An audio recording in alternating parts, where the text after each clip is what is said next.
Yo, what's going on, guys? It's Houston Sports Talk back into the video today, and today we're going to be talking about a potential trade for the Utah Jazz, which would land them superstar Damian Lillard. Recently, trade talks have sort of stopped for Damian Lillard trade talks, especially with the Miami Heat, and reports from NBA insiders like Adrian Wojnarowski and Brian Windhorst are saying that talks between the Miami Heat and the Portland Trailblazers for Damian Lillard have just completely stopped. And a couple of days ago, there was a Bleacher Report article that was 5 trade ideas to blow up the 2023-24 season. And these are, some of these trades that were on out of the 5 trades were realistic, and some were like, okay, that's not going to happen. But one of the trades, and this is, not like it's not like Utah has expressed some interest in Lillard. I don't know if Utah or Portland have talked about a trade for Damian Lillard, but it has been reported that Utah is a little bit interested in Lillard, but they might not want to trade some of their young assets or draft picks to get Lillard. But if you think about it, they have a lot of young players and got a lot of picks for Donovan Mitchell and Karl-Anthony Towns. Why not use that to pair, a star with Lauri Markkanen and the other guys they have on their roster? I mean, they have a solid roster. I mean, if you trade for Lillard, you have a solid roster alongside Lillard with Markkanen, John Collins. You drafted Taylor Hendricks. You have a couple other really, really good solid players on the roster. Ochai Agbaji, someone they drafted last year. There's a couple other, really solid players on their roster. If they're able to get a trade done for him to the point where, I think maybe Utah could get a deal done with Portland to land Damian Lillard. But let's go over this is not I did not come up with this trade. This is what Bleacher Report came up with.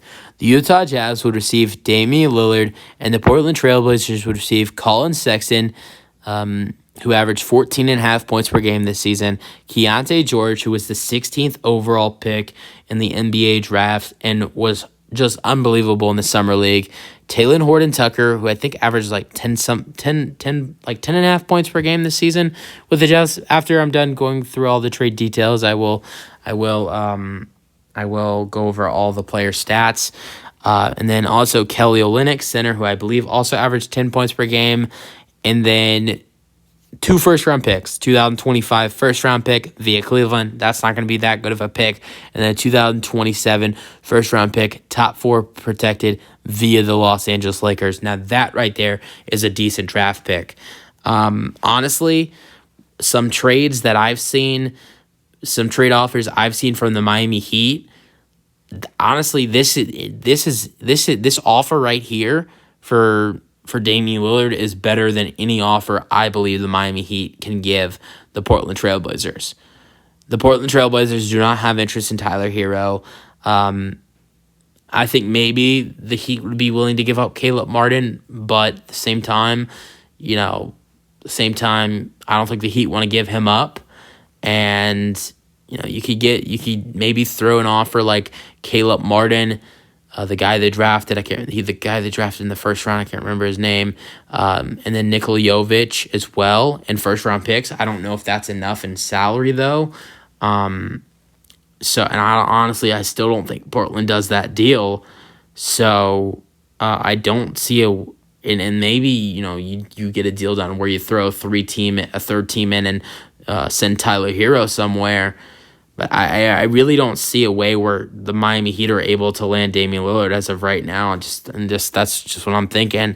And I think this offer from Utah right here with some good players like Colin Sexton, Keontae George, Talen Horton-Tucker, and Kelly Olynyk, a solid player, and some first round picks, that 2027 first round pick from the Lakers, which will be a great pick.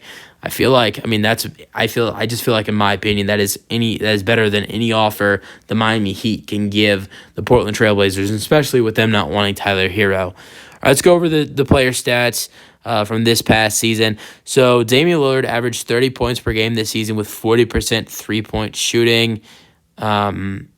And And then also he averaged 7.5 assists per game with 4 rebounds per game. And he shot 45% from field goal and 93% from free throw, for 93% free throw percentage. All right, and then the players that the Jazz are giving up. Colin Sexton for the Utah Jazz averaged 14.3 points per game with 3 assists per game and 2 rebounds per game, shooting 40% from 3 and shot 51% from field goal and 82% from the free throw line. And then Talen Horton-Tucker averaged 11 points per game with 4 assists per game, 3.5 rebounds per game, 29% from 3, 42% from field goal, and 75% from the free throw line. Kelly Olynyk averaged 13 points per game with 6 rebounds per game, 4 assists per game, 39.5% from 3, 50% from field goal, and 85% from free throw. And then Keontae George was the 16th overall pick in the draft. So, I mean, I don't know if, I really don't know if Portland, says yes to that potential deal. But I just do think that is a decent offer, sending Colin Sexton, Keontae George, and some other players like Kelly Olynyk and Talen Horton-Tucker with 2 first-round picks. Maybe you throw in a pick swap or a couple second-round picks with those 2 first-round picks. I feel like Portland could agree to a deal if they are not, liking anything. They are, if they don't like anything they are getting offered from the Miami Heat, and potentially Damian Lillard says, I'm not playing for you guys this season. But I think for Utah, I think it would be good to add in Damian Lillard next to Lauri Markkanen and the rest of the squad they have. But you use your thoughts on the potential trade. That's it for the video. Hope you guys enjoyed, and peace out.